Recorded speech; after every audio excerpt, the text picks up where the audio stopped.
La escritura, cuando se analiza literalmente, particularmente los libros del llamado Nuevo Testamento, nos lleva a ciertos problemas, ciertas incongruencias y ciertas contradicciones con los textos del Antiguo Testamento.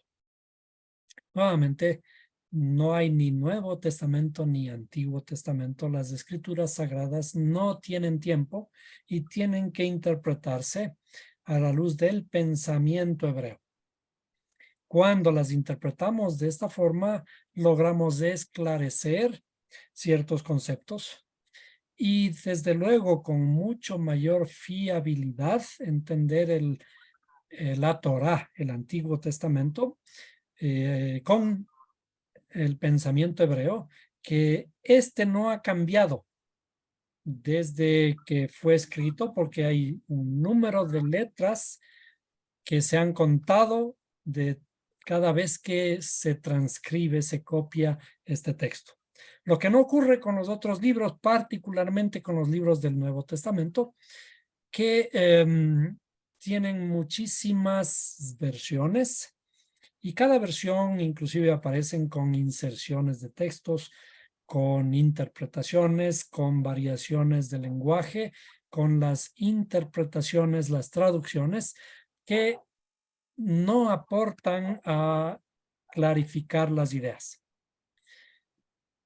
Y este problema aparece precisamente en una de las doctrinas de la Iglesia, que fue creada esta idea en el año de 1770, me parece, por un monje, un cura dominico de nombre Emmanuel Lacunza. Estamos hablando de la doctrina del rapto o la doctrina del arrebatamiento.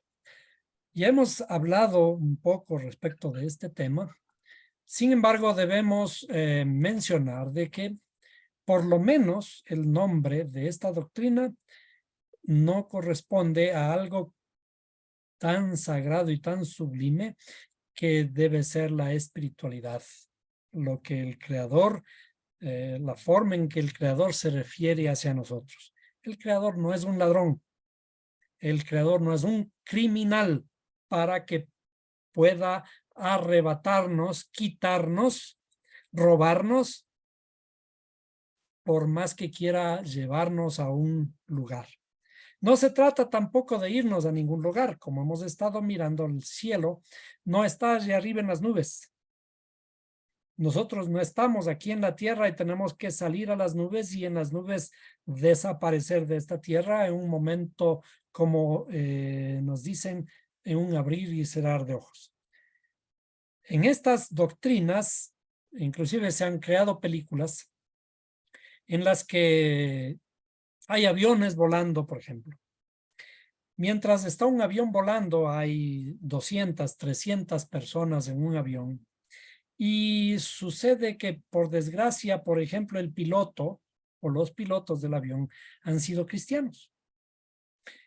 Cuando dice que llega la hora del arrebatamiento, los cristianos son tomados y por lo tanto salen del avión y el avión se queda sin piloto y por lo tanto ocurre un desastre, va a ocurrir un desastre inminente. Toda la tierra se convierte en un verdadero desastre porque comienzan a desaparecer personas. Esto debido a una interpretación literal de los textos. Nuevamente, la escritura no se la interpreta literalmente, sino hay que interpretarla bajo la estructura del pensamiento hebreo, en la forma en que fue escrita, con las herramientas con las que fue escrita, no con interpretaciones ligeras de textos literales. Ahora, la famosa doctrina del arrebatamiento o del rapto surge de una idea, de un concepto, de algo que está escrito en lo que llamamos el Antiguo Testamento, que inicia desde hace 2700 años atrás, en realidad bastante más atrás. La primera, la raíz, digamos, de todo este problema aparece en una bendición. La bendición que Jacob, o Jacob en hebreo, cuando está por morirse, llama a José, a su hijo, y éste le trae a sus dos hijos, y Jacob bendice a sus nietos, incorporándolos como si fueran herederos directos, hijos de él, dentro de las 12 tribus. Es decir, no hay una tribu de José, y ahora van a haber tribus de los dos hijos de José, que son de Benjamín, de Efraín, perdón, y de Manasés. Manasés es el hijo mayor y Efraín el hijo menor. Pero ocurre un dato muy curioso en esta bendición. Bueno, el primer dato curioso es de que Jacob se da cuenta que ya va a morirse. Esto es interesante, cómo es que una persona siente que se va a morir y enseguida llama, y cuando llama a las personas a las que van a bendecir después de que las bendice, se muere. Pero no solo eso, sino que cuando llama a los dos hijos, les bendice cruzando las manos. Era tradición, era una costumbre de que la mano derecha, que es la bendición, debe posar sobre el primer hijo para pasarle de esta forma la bendición al primer hijo, que el primer hijo lleve la bendición del padre en desmedro de la bendición de los demás. Desde luego, todo esto es la interpretación literal. No es que ni los patriarcas, no es que tampoco Dios hace acepción de personas o discriminación. No es que el hijo mayor tiene que llevar la bendición del padre, sino que todo esto tiene un símbolo que tiene que ser interpretado a la luz del pensamiento hebreo nuevamente. Entonces, Jacob bendice al hijo menor en lugar de bendecir al hijo mayor. ¿Cómo se llama el hijo menor? El hijo menor se llama Efraín. Y en esta bendición, cuando José se da cuenta y dice, padre, estás haciendo mal. El hijo mayor está aquí a tu derecha y debes posar tu mano derecha sobre la cabeza de él. Y Jacob le dice, no te preocupes, hijo, adrede hice, es así. La bendición va sobre el hijo menor. Parece muy bonito, pero nos vamos a dar cuenta que a lo largo de toda la escritura, la bendición recae siempre sobre el segundo y no sobre el primero. Ahora, ¿por qué? ¿Qué ocurre con Efraín? A lo largo de la escritura nosotros vemos que Efraín es el tesoro más preciado del Creador. Le llama inclusive el hijo predilecto, le llama la niña de mis ojos, y le llama indistintamente, le comienza a llamar, a lo largo de los profetas, le comienza a llamar Israel y Efraín. Pero sucede que después de cierto tiempo, estas tribus, ya Efraín encabeza una tribu llamada la tribu de Efraín. Esta tribu comienza a hacer lo malo ante los ojos de Dios y comienza a apartarse. Y los profetas le comienzan a llamar inclusive a la mujer adúltera, a la que se fue con sus amantes, en cabeza de Efraín. Efraín es la codicia, inclusive la que codicia a Judá, la tribu que está siempre codiciando a Judá. Es decir, la tribu de Efraín encarna de alguna forma al famoso hijo pródigo que comienza a alejarse del padre. En el año 722, antes de nuestra era, los asirios invaden el norte de Israel y se van llevando cautivos a las 10 tribus del norte. Vamos a dibujar un poquito esto. A las 10 tribus del norte. Vamos a dibujar así. Si más o menos esto es Israel. ¿Sí? Esto estaba dividido en 10 tribus del norte, a la que se le llama la casa de Israel, formada por 10 tribus. Y curiosamente, fíjense ustedes en el norte, ¿sí? Y las 2 tribus del sur, llamada la casa de Judá, conformada por 2 tribus, están precisamente en el sur. Ya hemos hablado de sur y norte. En la escritura, el sur representa la bendición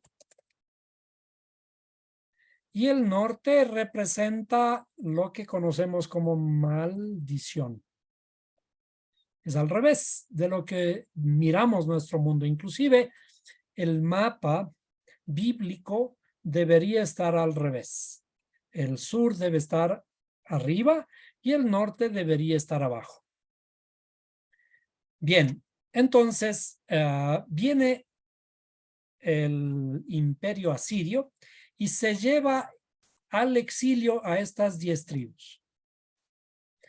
Y la escritura habla de que inclusive se fueron al exilio, pero también fueron enviadas a los 4 vientos, hasta los 4 extremos de la tierra.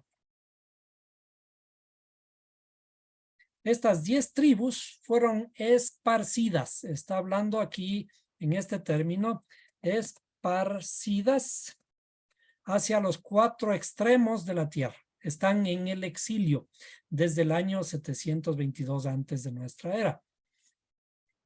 Y de acuerdo a la interpretación, hasta el presente tiempo, estas 10 tribus no han vuelto. Es decir, lo que nosotros hemos visto como un aparente cumplimiento del Estado de Israel, han venido a esta tierra de Israel las tribus de Judá, a las que se le llaman los judíos. Estos judíos fueron esparcidos al exilio en el año 70 de nuestra era común.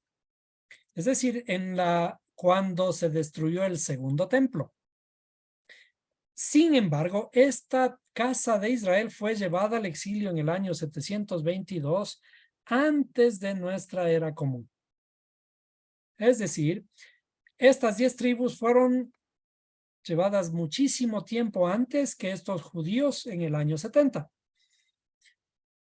Y desde que fueron esparcidas estas 10 tribus, no se sabe dónde están, porque están esparcidas a los 4 extremos de la tierra. En la terminología hebrea dice Yarketei Eretz.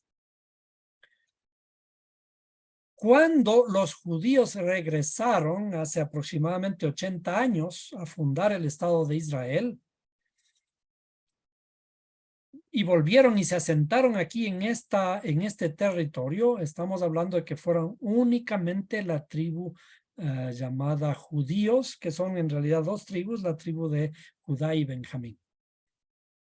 Es decir, que la profecía establecida por los profetas anteriormente en relación a Efraín, esto es lo que se llama Efraín, ¿sí?, que fueron esparcidas y hasta el momento no han vuelto a Israel, esta profecía no se ha cumplido. El Creador dice, yo te esparcí, pero yo mismo te recogeré. ¿Cómo puede ser posible que esta profecía que fue, o mejor dicho, este exilio al que salieron las 10 tribus y que no han vuelto hasta aquí, no se haya cumplido hasta ahora?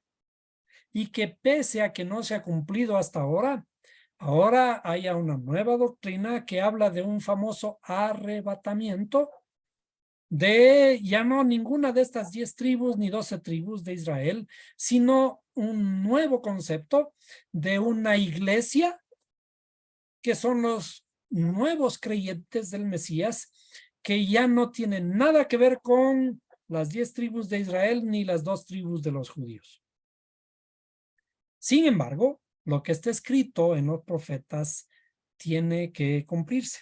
Y para ello vamos a analizar inclusive tratando de desligarnos de esta interpretación literal que aparentemente debe cumplirse con el retorno de las 10 tribus perdidas de la casa de Israel hacia el territorio que es hoy el Estado de Israel. Si esto ocurriera desde hace 2722 años que el pueblo de las 10 tribus de Israel están perdidas, ya no habría forma de saber quiénes eran de estas 10 tribus de la casa de Israel, y ya no fueran pocos, sino fuera muchísima gente, tanta que ya no caben en el territorio de Israel, porque ya son 2700 años. Si es que esto lo interpretamos ahora a la luz de el pensamiento hebreo, vamos a tener que escribir de qué se trata la famosa tribu de Efraín, ¿sí? ¿Qué connotación espiritual tiene? Y una connotación para todos los seres humanos. Todos los seres humanos estamos en un estado de oscuridad y tenemos que pasar de la oscuridad a la luz, restaurando o redimiendo nuestra oscuridad. Y la palabra o el nombre Efraín justamente interpreta el pensamiento de esta restauración. Y vamos a escribir. Efraín se escribe con una letra Aleph, luego una letra Pei, Resh, Yud y Mem. La Mem final, ¿qué debe ser esta? Efraín. Entonces, Efraín en hebreo se escribe de esta forma. Creo que ya no le puedo hacer más grandecita y vamos a tener que analizarla de esta forma. ¿Qué significa que las 10 tribus de Israel se han ido al exilio? Cuando el Estado de Israel antiguo, mientras existían los reyes de Saúl, David y Salomón, el reino de Israel era uno solo. Este estado de unificación se fue perdiendo en los tiempos por las continuas desobediencias de los reyes subsiguientes y se dividieron en estos dos reinos, el reino del norte, el reino del sur. Y después de este reino del norte, que son las 10 tribus de la casa de Israel, se fueron al exilio y no han vuelto hasta hoy. ¿Qué significa eso? Que estas dos casas primero están desunidas y luego estas 10 tribus están perdidas en el mundo. Esto significa nuestro estado, de alguna forma vamos a dibujarla nuevamente, nuestro estado espiritual. Si es que esta es nuestra alma en general, existe oscuridad nuevamente en nuestra interioridad. Recuerden que dijimos que las famosas tribus del norte no están arriba. ¿En dónde estaban las tribus del norte? Deberían estar abajo. El mapa geográfico de la espiritualidad es al revés. Vamos a poner justamente aquí, este es el norte. Perdón. Vamos a poner el norte. Desde el norte En el norte estamos en oscuridad y en el sur estamos en la luz, que es, de alguna forma, representa nuevamente los cielos, la luz, la claridad, el conocimiento. Cuando Efraín fue esparcido, significa está separado y está en la oscuridad, en la ignorancia, significa que nuestras facultades emocionales están en el estado que dice el segundo verso de la Biblia, y la tierra estaba desordenada y vacía. Por lo tanto, la tierra es nuestra parte de abajo, nuestro cuerpo, digamos, el tronco, simbolismo de nuestras facultades emocionales que están en oscuridad. Si estamos en oscuridad, no podemos conocernos el uno al otro. Nuestras facultades emocionales no tienen conexión, y aquí que también se le conoce como a esta parte inferior, se le conoce como las naciones de la tierra, conforme está relatado en la Biblia. Cuando dice id y predicad a las naciones, está hablando de esto. Nuestras naciones internas, que son una especie de multitud en nuestra interioridad a la que tenemos que rescatar. Entonces, estas naciones están divididas, estas naciones están en guerra. Estas naciones tienen divisiones territoriales, como lo que ocurre en nuestro mundo actual. Como hay divisiones, no se puede pasar de un lugar a otro sin el permiso de la otra nación. Y es lo mismo, es un reflejo de lo que ocurre dentro de nosotros. Ese reflejo está expresado en la palabra Efraín, está expresado precisamente aquí. Dice Efraín, vamos a poner en un, bueno, dejémosle en el color negro, Efraín. Este im, la terminación im en hebreo es plural.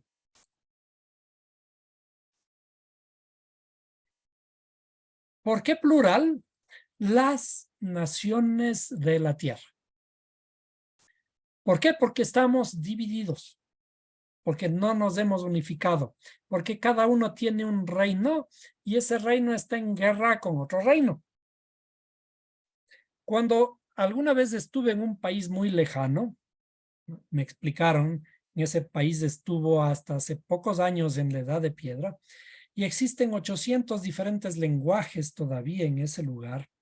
Yo estaba preocupado de cómo es que han surgido los diferentes lenguajes. Y entonces alguien muy sabio me explicó y me dijo, sí, mira, lo que ocurre es de que estos lenguajes se han producido debido a la separación de estas tribus, puesto que estas tribus siempre estaban en guerra con las demás. Y al estar en guerra no existía comunicación entre ellos. Y esto obligó a ir desarrollando a lo largo de los años que cada una de estas tribus tenga un lenguaje diferente al otro.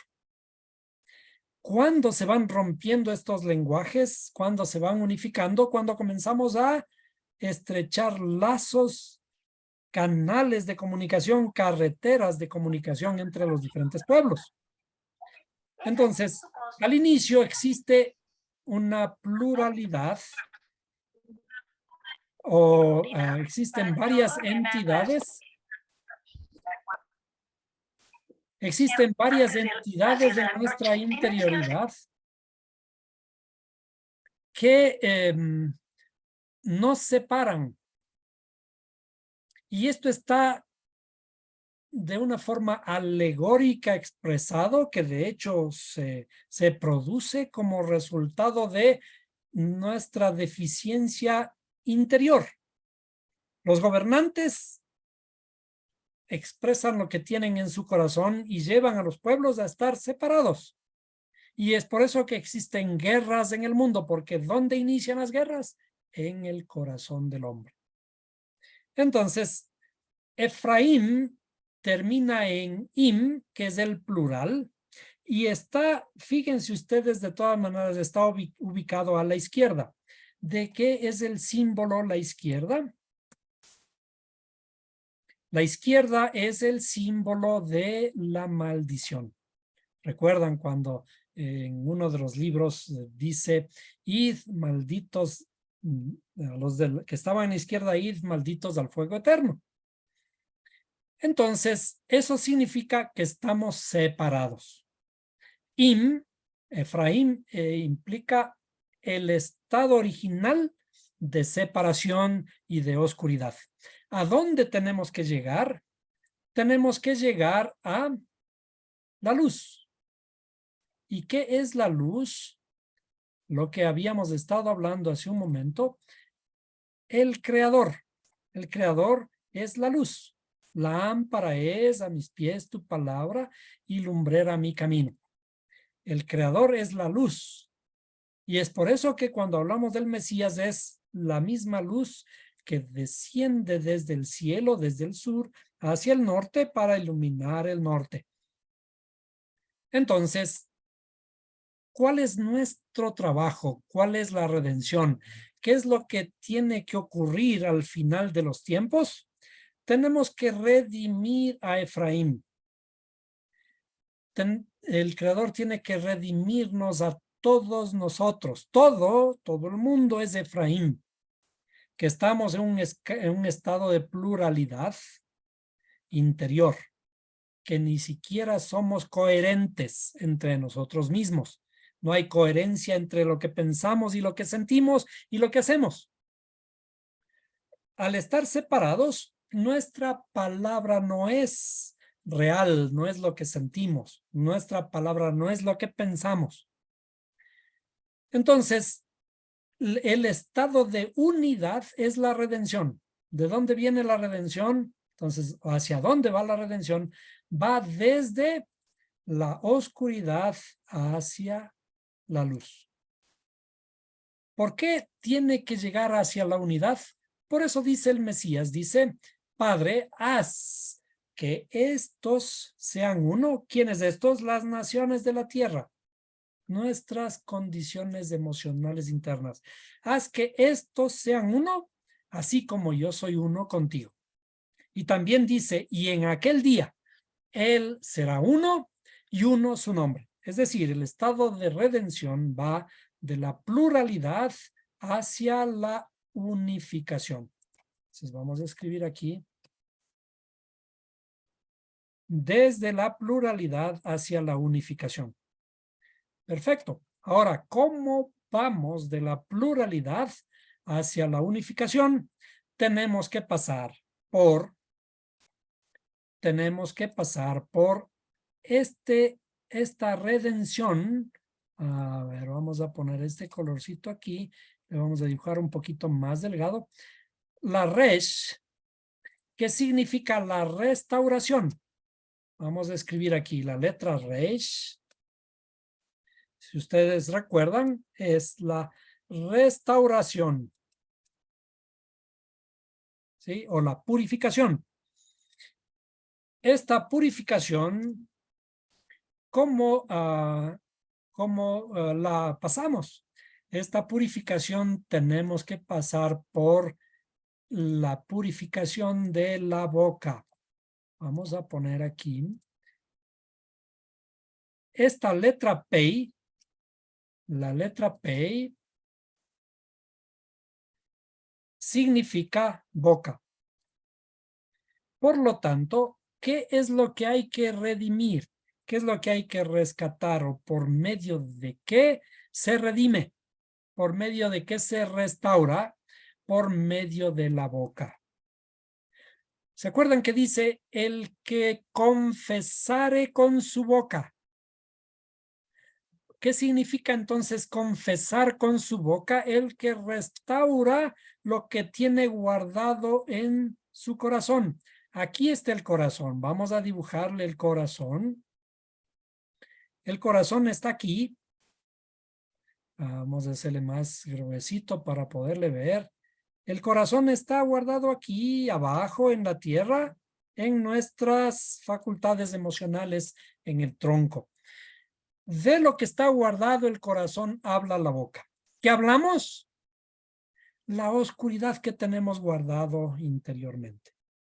Pero esa oscuridad hay que iluminarla con la luz del Mesías, que viene, tiene que descender desde los cielos hasta la tierra para iluminarnos. Por eso dice, yo estoy a la puerta y llamo. El que me abre la puerta, yo entraré a él y cenaré con él y él conmigo. ¿En dónde? Aquí en mi corazón. Cuando decimos que la luz o que el Mesías está en mi corazón es porque la luz del Mesías me está iluminando. Por lo tanto, ¿qué tenemos que empezar a restaurar? Tenemos que empezar a restaurar lo que hablamos, porque hablamos de lo que está guardado en nuestro corazón. Si nuestro corazón está en oscuridad, ¿dónde está la boca? La boca está aquí arriba. La boca está aquí arriba. La boca está justamente interconectada a través del esófago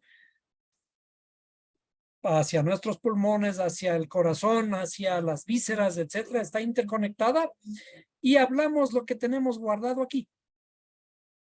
¿Qué tesoros tenemos guardado en el corazón? Esos son los tesoros que tenemos que pulir.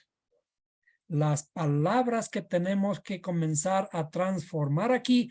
¿Para qué? Para que cuando salgan por nuestra boca ya no sean palabras de oscuridad, sino palabras de restauración, palabras de edificación. ¿Sí? Estas palabras de edificación son las que construyen. Cuando hablamos palabras de oscuridad, estas palabras que tenemos inicialmente guardadas, destruyen. Cada palabra que sale de nuestra boca puede matar. Pero cada palabra que sale de edificación, que hemos transformado, que hemos iluminado, cada una de estas palabras que salen de nuestra boca ahora pueden edificar, pueden construir o pueden dar vida. ¿Sí? Las palabras que salen de nuestra interioridad ya transformadas, iluminadas, son las palabras que dan vida. A eso se refieren los relatos, inclusive desde el Antiguo Testamento, acerca del arca. No se trata de ningún diluvio. Se trata de la transformación de nuestras palabras. Cuando dice entra en el arca, dice entra en tu pensamiento. ¿Para qué? Para que primero ilumines tu pensamiento antes de hablar. Entonces, la restauración de Efraín tiene que ver con el paso desde la pluralidad hacia la unificación. Y esa es inclusive una simbología de lo que conocemos como la historia o la parábola. Vamos a poner ahí la parábola del hijo pródigo. La parábola del hijo pródigo es la parábola de la reconstrucción de Efraín. El hijo pródigo, que simboliza a Efraín, se fue al exilio. Se fue a malgastar la herencia del padre. ¿Cuál es la herencia del padre? La herencia de la espiritualidad. Se fue a mezclarse con los ídolos, se fue a comer de la comida de los cerdos, y considerando que los cerdos simbolizan estas impurezas que llevamos dentro.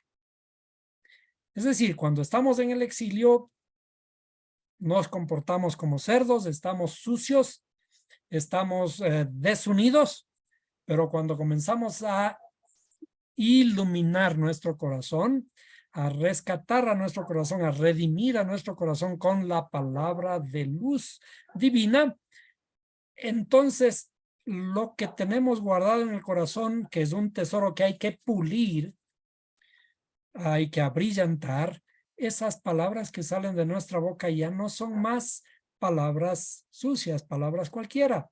ya son palabras bondadosas, amorosas, todo lo sublime, todo lo divino, todo lo bueno, digno en qué pensar. Ahora ya comienza a salir desde el corazón hacia la boca y de eso comenzamos a hablar. Y cuando entramos en ese estado de transformación, entonces comenzamos a acercarnos hacia la unidad. ¿Por qué? Pasamos por la restauración de nuestra boca. La boca, ¿por qué es fundamental en esta restauración? Porque curiosamente, cuando hablamos, también nos escuchamos. Cada palabra que sale de nuestra boca, al escucharla, si es una palabra equivocada, nos va a hacer daño, porque vuelve a entrar esas iras con las que estamos hablando y que creemos estamos insultando a otra persona. No la estamos solamente matando a la otra persona, sino que nosotros nos estamos haciendo daño también, porque nuestro cuerpo está escuchando y nuestro cerebro se engaña a sí mismo. El cerebro no tiene forma de darse cuenta si esto está yendo a otra persona o es hacia nosotros mismos. ¿Por qué? Porque está escuchando directamente. Ese estado emocional con el que salen esas palabras van directamente hacia nuestra interioridad. Pero ¿qué ocurre si es que hablamos palabras de vida? Palabras suaves, palabras de restauración. Entonces, esas palabras también son capaces de ingresar por nuestro oído y transformarnos también, cambiarnos también. Por eso, uno de los principales mandamientos de la Escritura dice, oye Israel. ¿Por qué? Porque el oído es el fundamento de nuestra restauración. Porque lo que confesamos a través de nuestra boca, el oído está presto a escuchar para ejecutarlo en nuestra interioridad. Por lo tanto, cada palabra que sale tiene que salir con la fuerza divina, la fuerza del amor, la fuerza de la restauración para construir en lugar de destruir. Y de esta forma nos estamos acercando hacia la unificación. Y cuando hay unidad interior, esta unidad interior se manifiesta hacia el exterior. Y así nuestro norte comienza a desaparecer y comenzamos a estar siempre en el sur, en los cielos, porque un símbolo de la restauración es el sur. Y en cierta forma esto está explicado en la historia de Abraham, cuando Abraham sale de la idolatría que estaba en el norte y tiene que llegar a la tierra de Israel que está en el sur. Es decir, toda la Biblia tiene que ser entendida de una forma espiritual, entendida bajo el pensamiento hebreo y buscando esas aparentes discrepancias, esas aparentes incongruencias entre los textos que tienen que ser analizadas bajo la luz del pensamiento hebreo para llegar justamente a la unificación también de los textos. Ya debemos desechar lo que llamamos Nuevo Testamento y lo que llamamos Antiguo Testamento, las ideas de separación, de que los judíos, los cristianos y los demás por aquí y por allá. La humanidad tiene que llegar a la unificación, porque únicamente con la unificación inclusive podemos proyectarnos hacia el futuro. La idea es de que hagamos de este mundo en el que vivimos un verdadero paraíso.